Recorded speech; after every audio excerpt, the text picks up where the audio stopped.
questions for Coach Elander. So, win like this kind of do for, what you guys go back in SEC play the way you want tonight?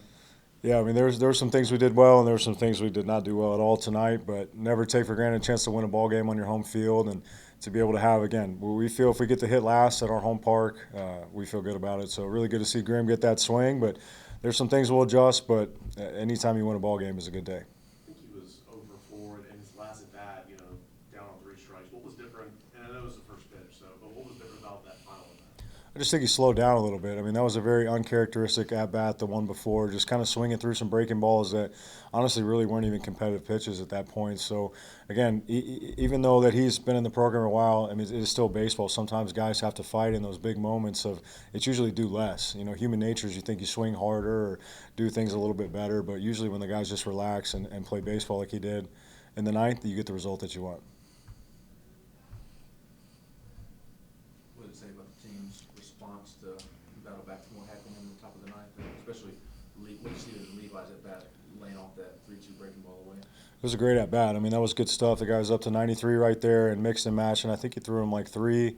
After the 3-1 fastball, he fouled off. I think he threw him 3 or 4 in a row, and just fighting to stay to it, trying to stay in the middle of the field. And early in the game, I thought that was the issue with our club is we were just around everything. They're shooting balls at me all night long, foul by third base on slower breaking balls. But again, him taking that walk, I think it lets everybody exhale a little bit in our dugout, but also puts a lot more pressure on their side. And it was really cool to see Grimm land on one there late. How unique is it for you right now to right at your lineup when you've got 3 catchers kind of forcing the issue? Yeah, at 3 or 4, it's kind of funny because G-Wright can do it too at a high level. I think he's getting closer and closer, and but those guys are good kids and good ball players, and that's what we want. And tonight was cool to be able to get everybody in there, get Jay back in the mix, and then Nui back in there. So, again, my challenge to those guys is whatever the 9 is, we'll figure it out as we go. But we don't have the luxury right now where it's, hey, these are our 9 every day. And my challenge for them is that's what we want as a coaching staff. So, again, we need to be able to get there eventually. But to be able to mix and match, I mean, what he continues to bring off the bench and hammer baseballs and just have a good attitude, and I think that'll be a difference maker for us. What do you like about your bullpen tonight, battling through adversity? They were great. I mean, Ren's done a great job with those guys, and Nick Abraham.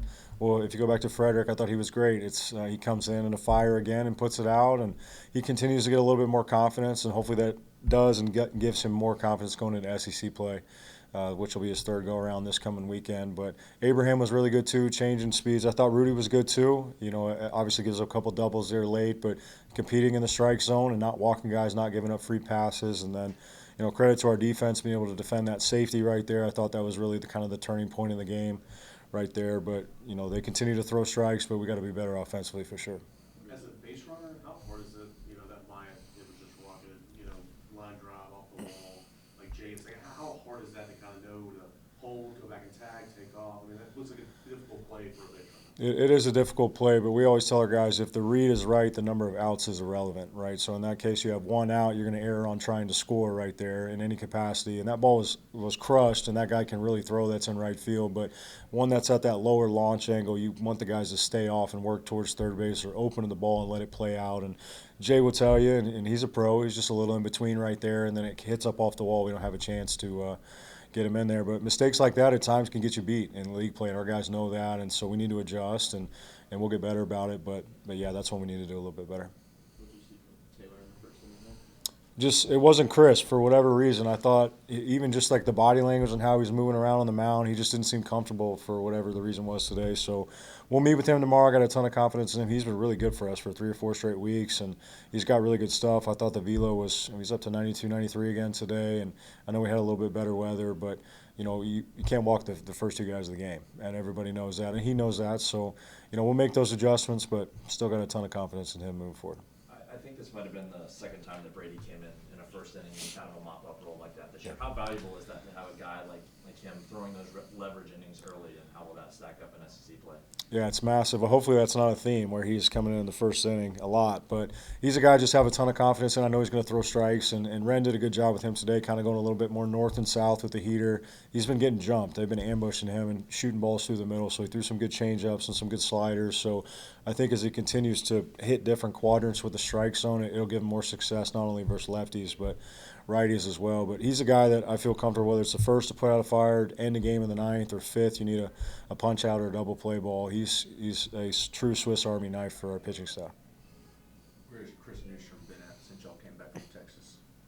Yeah, we've met a few times now up in the office, and we all feel the same way. We're not getting the results that we want. So at this point, we're continuing to go through the process and make sure that he's doing the work that he needs each day to continue to get better, because he's extremely talented. But we look at some quality at bat percentage and some hard contact stuff. So we try to give him some objective measures that he can look at. And we even talked about it up in the office, just, hey, just kind of hitting the reset button. There's plenty of year left. You're 50 at bats in, but there's plenty of ABs left. But, you know, the competition within the team, that's going to continue to be a theme. But with how talented he is, he's going to continue to get opportunities.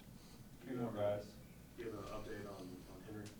Yeah, Henry just, you know, we always, for guys, especially with the talent of Henry, we'd all love to have him in the lineup every day. But, you know, that guy's going to play baseball for a long time. And so a little bit under the weather. We just wanted to play it safe just like we did last week. And we were texting before the game, and he seemed to be in good spirits and all that. So just, again, keeping the kid's best interest in mind long term. And so I'll get with him tonight. I'll call him as soon as we leave here, check in, see how he's doing, and then get with Woody and those guys. But don't really see any big concerns long term with that. What stands out about this weekend when you think of Tennessee Vanderbilt?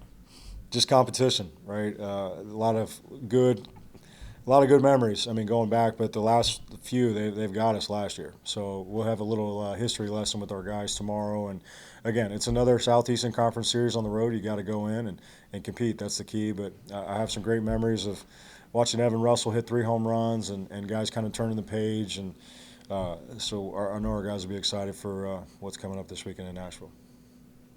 Anything else? All right, thanks everybody. We'll have Blake Griffin